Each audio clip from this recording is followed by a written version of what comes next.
Throughout history, the use of torturous interrogational methods has become a vigorous routine to extract information from detained prisoners.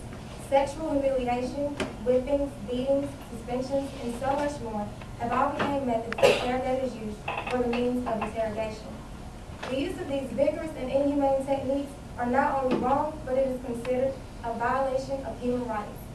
Not only is the use of torture in a sense morally wrong and a violation of human rights, but it is also illegal.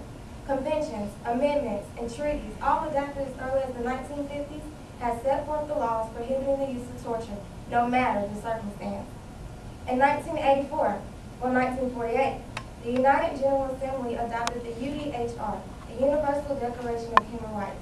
Article 5 of this declaration explicitly states that no one shall be subjected to torture or to cruel, inhuman, or degrading treatment or punishment. In 1949, the Geneva Convention was ratified. In Article 3 of the Convention, it states, detainees must at all times be humanely treated. Detainees may be questioned, but any form of physical or mental coercion is prohibited. In the 5th, the 8th, and 14th Amendment of the U.S. Constitution, it also states that cruel, unusual, and inhuman treatment or punishment is prohibited. Last but not least, according to HWR.com, a website defending human rights, the United States has developed a domestic law prohibiting the use of torture. This law was reported to the Committee Against Torture, stating, every act of torture within the meaning of the Convention is illegal under existing federal and state law. Any individual who commits such an act is subject to penal citations as specified in criminal statute. Such prosecutions do in fact occur in appropriate circumstances. Torture cannot be justified but by exceptional circumstances, nor can it be excused on the basis of an order from a superior officer. Clearly, the fact of torture is apparently illegal. The question still stands. If there are so many laws prohibiting torture, why is this dehumanizing practice still being used? Why not use other interrogational methods of stress to obtain information from detainees? Why not use methods that are legal by the Defense Department? Interrogational questioning, depriving detainees of sleep, subjecting them to bright lights or bright noises, and so forth. All of these methods are legal. They do not involve physical abuse, dehumanizing detainees, or violation of human rights.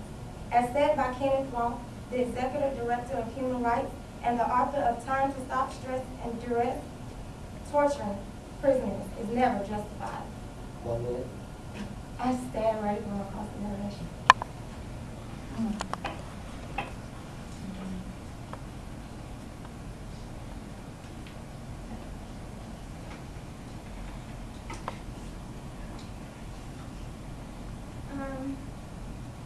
Every day in our country, do we not use inhumane interrogation techniques and such problems in our own prisons, and we don't give illegal immigrants the same rights as our citizens, so why should we give these murderers and terrorists the same rights that we have? Because it's illegal, and there are other ways, like I said in my paper, there are other ways to obtain information without physically abusing, well, not as abusing a person, but physically, hurting them.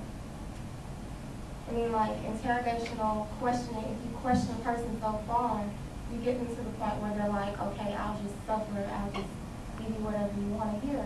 But just torturing is not the right answer.